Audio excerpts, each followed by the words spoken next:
Hey, it's Laura with your latest tech update. Airports, hotels, cafes, and shopping malls all offer public charging points where you can boost your phone or laptop. But the FBI recently advised us not to use these USB charging ports because of a growing security risk. It's called juice jacking. USB cables are used for data transfer as well as charging, and a compromised USB charging point could be used to infect your device with malware or monitoring software.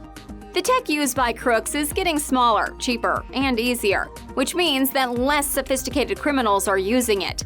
The safest thing is to carry your own charger and connect it to a power outlet.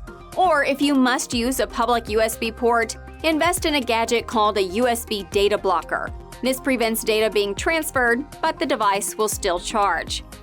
The list of security threats is growing all the time, which is why our experts work so hard to keep our clients one step ahead of the criminals. If you want our protection, get in touch. That's your tech update. More next week.